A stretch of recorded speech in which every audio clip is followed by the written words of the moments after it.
जाने न मोह। जब जब धर्म की हानि होती है और पृथ्वी पर अधर्म बढ़ता है तो प्रभु इस पृथ्वी पर आता है। कभी भक्तों की इच्छा पूरी करने के लिए उनकी तपस्या से प्रकट होते हैं।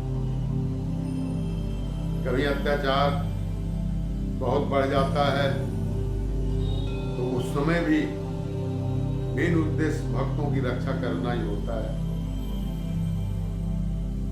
क्योंकि दुष्टों का दमन करना तो उनके लिए बहुत बड़ी बात नहीं है, बिना अवतार के भी कर सकते हैं, लेकिन मर्यादा से बंधे हैं। जो जिस तरह की व्यवस्थाएं बनाई गई हैं, जिस तरह का वरदान लेके आता है उस रूप में प्रभु को आना पड़ता है। कृष्ण अवतार में प्रभु का लीला अवतार है, इसमें प्रभु ने अलग अलग लीलाएं किया है। 16 कला से परिपूर्ण प्रभु का अवतार कृष्ण के रूप में जब होता है तो बड़ी अच्छी अच्छी इनकी लीलाएं हैं। बाल लीलाएं हैं, चीरहरण है, तमाम दैत्यों को मारते हैं। उनकी लीलाएं इतनी मधुर है, उनका वर्णन करते करते आप थक जाएंगे, लेकिन मन नहीं।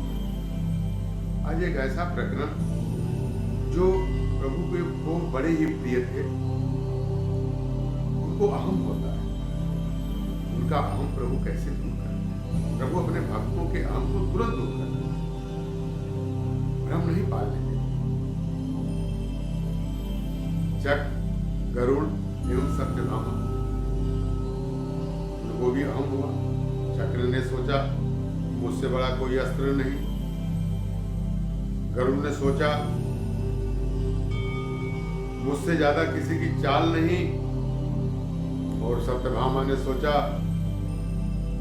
मुझसे बढ़ करके कोई सुंदर नहीं। प्रभु अपने भक्तों के अहम को दूर करते हैं। प्रभु ने हनुमान जी को याद किया। हनुमान जी प्रभु के मधुबन में आ जाते हैं और प्रभु श्री राम के ध्यान में बैठ जाते हैं। समझ गए कि प्रभु कुछ लीला करना चाहते हैं। प्रभु ने गरुड़ से कहा कि हे गरुड़, हनुमान जी को बुला लो, कहो कि प्रभु श्री राम ने बुलाया। गरुड़ जी जाते हैं, हनुमान जी राम नाम में व्यस्त थे। बड़े ही प्रयास के बाद हनुमान जी आंखें खोलते हैं। गरुड़ जी ने कहा कि मेरे साथ चलिए, प्रभु श्री राम ने आपको बुलाया है।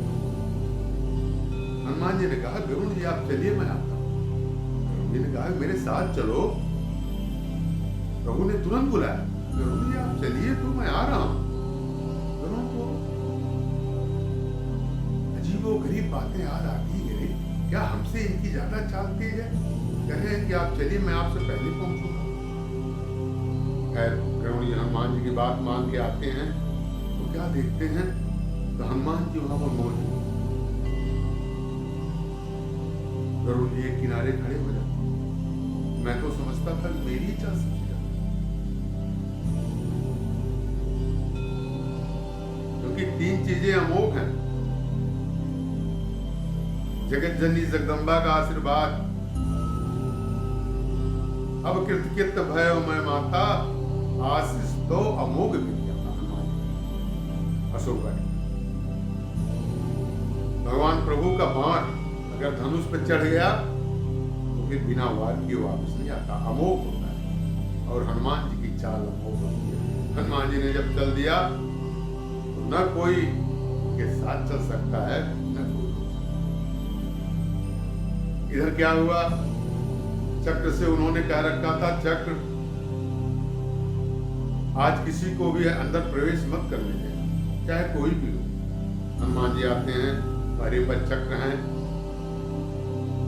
हनुमान जी ने कहा कि मुझको अंदर जाना है। चक्र से निवेदन किए, चक्र ने कहा नहीं, प्रभु का आदेश है। उन्होंने कहा प्रभु ने मुझे बुलाया है, उसको मत रोको। चक्र नहीं मानते।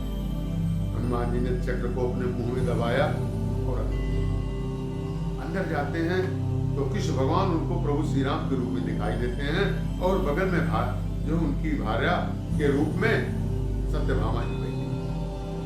हनुमान जी प्रभु श्री राम को देखते हैं और बगल में सत्यभामा, बड़ा ही चकित हो, यानी ये क्या?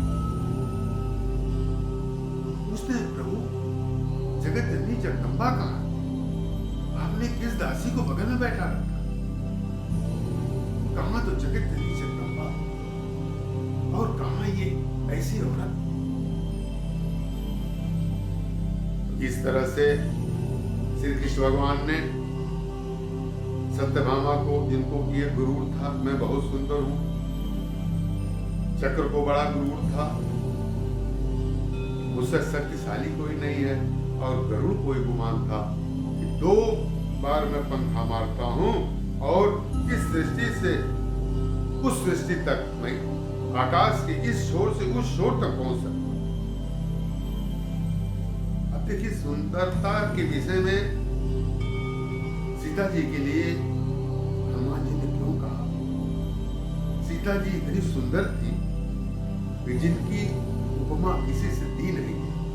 तुलसीदास जी ने कामदेव की पत्नी रति से तुलना देना चाहा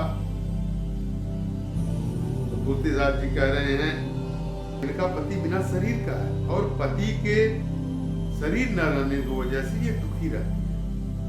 तो रति चूंकि पति के दुख से दुखी है, इनके पति के पास शरीर नहीं है, शंकर जी ने जला डाला है कामदेव, तो दुखी रहती है। तो कहते हैं कि जो औरत दुखी रहती हो उसको सुंदर नहीं कहा जा सकता।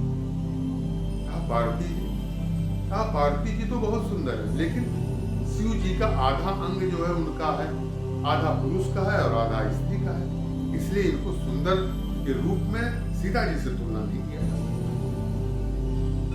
कहा सरस्वती जी तो बहुत सुंदर है, लेकिन सरस्वती जी बहुत वाचाल है।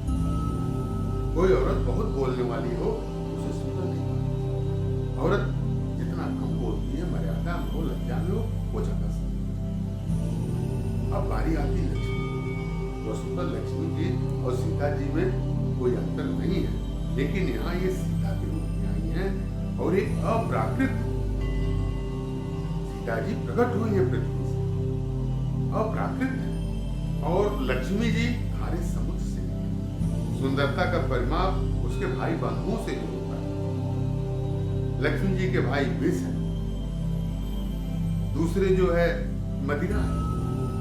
तो जिसके भाई इस तरह से हो और जो खारे समुद्र से निकली हो, तो कह रहे हैं तुलसीदास जी ऐसे लक्ष्मी जी की तुलना सीता जी से कैसे हो सकती? वसुतः लक्ष्मी जी और सीता जी नहीं है, इनमें कोई भेद नहीं है। लक्ष्मी जी, पार्वती जी, सरस्वती जी सब सुंदर है। ये कवि की कल्पना है, क्योंकि सीता जी की सुंदरता अपूर्व है, सीता जी सुंदरता की सीमा है। तुलसीदास जी कह रहे हैं कि सीता जी सुंदरता की सीमा है, इसके आगे सुंदर नाम की कोई चीज नहीं है। तो वे जगत जननी है, जगत माता है, जगत माता तो सुंदर होगी।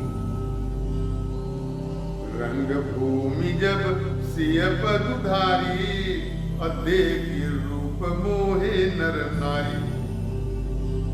रंग भूमि में जब सीता जी ने पैर रखा, पदार्पण किया, तो सीता जी के रूप को देख करके नर और नारी सब मोहित हो गए। तुलसीदास जी कह रहे हैं कि मोह है ना नारी, नारी के रूप का, लेकिन यहाँ नारी भी मोहित हो रही है। तो यहाँ सीता जी सिर्फ नारी नहीं है, आदि शक्ति है, जगत माता है, जगत माता।